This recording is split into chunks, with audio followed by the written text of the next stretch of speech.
Ya, bahwa sesuai dengan arahan Satgas dan pemerintah pusat juga, sesuai dengan Inmendagrinya bahwa perekonomian jangan sampai berhenti. Ini kami gulirkan terus, utamanya perekonomian unggulan kami, yaitu pelaku-pelaku UMKM dan juga UKM-UKM yang lainnya, dan juga pasar tradisional ini berjalan sebagaimana biasa. Ini sangat unik memang. Kami pernah melakukan sidak swab di pasar, pasar tradisional, yang perkiraan kami waktu itu banyak terjaring lah mereka yang positif di swab ini, positif COVID-19. Ini PCR ya, ada yang tinggal di PCR.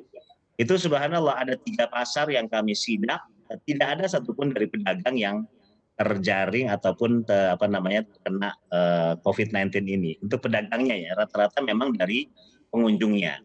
Nah ini menjadi bahan evaluasi kami untuk bagaimana perekonomian itu berjalan, baik dari sisi pasarnya, pasar tradisionalnya dan pasar modernnya juga demikian. Nah, alhamdulillah kalau pasar modern ini mayoritasnya rata-rata bisa dibilang mereka disiplin dan taat terhadap prokes yang sudah kita gariskan dalam ketentuan PPKM level 2 ini.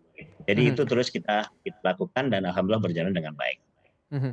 Oke, kalau untuk Kabupaten Bogor seperti apa Bu kondisinya? Ini adalah ya bisa dikatakan dari 2020 sampai 2022 saat ini pandemi masih saja berada di Indonesia. Kalau untuk situasi ekonomi dan juga bisnisnya seperti apa di Kabupaten Bogor?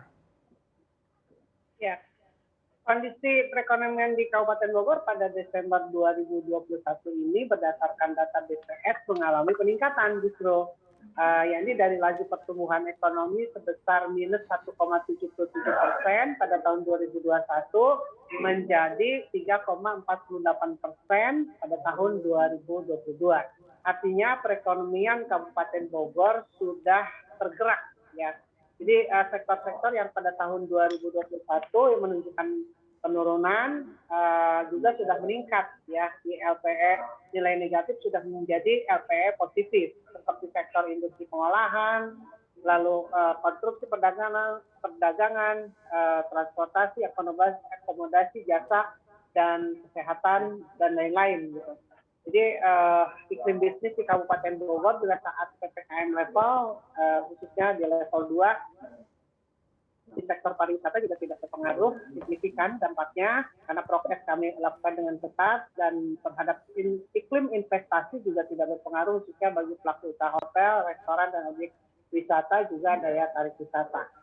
Karena kita ada kurang lebih 555 hotel, 637 resto, 177 daerah tujuan wisata, 188 kondisi rekreasi hiburan umum, rata-rata masih beroperasi dengan kondisi dan strategi yang bertahan di masa pandemi, baik dari mulai PSBB sampai dengan level PPKM.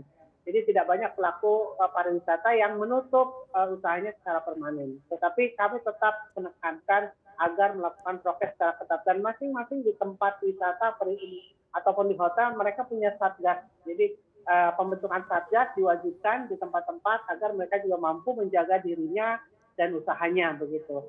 Jadi ketika tutup pun waktu itu hanya sementara. Jadi kita mengikuti pedoman dan kebijakan penerapan PPKM dengan pengaturan jam operasional ya dan pembatasan jumlah duduk kunjungan di setiap tempat wisata. Jadi tetap berjalan tetapi memang diatur kunjungannya maupun jam operasionalnya.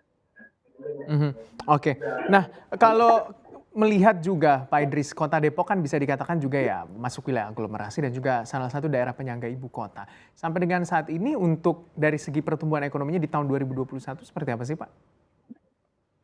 Ya, sama seperti Bogor ya, alhamdulillah. Cuman kan Bogor memang kelebihannya dari sisi hidupnya pasar tradisional yang memang semaraknya ya. Nah, di Kota Depok ini ada pasar-pasar tradisional memang yang agak sedikit terhambat dengan kasus-kasus hukum persoalan sengketa tanah.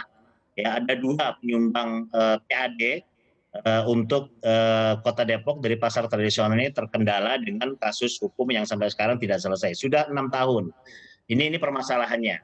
Jadi kalau dari sisi secara umum pertumbuhannya sangat bagus. Pertumbuhan LPS sekarang di tahun 2022 untuk tahun 2021 ini laporannya sampai 2,50%. Ya, yang dari sebelumnya adalah minus. Dan ini sebuah sesuatu yang menggembirakan. Target kita di 2022 ini ini bisa meningkat sampai 3% lebih lah, seperti apa namanya 4% lebih, ini target kita.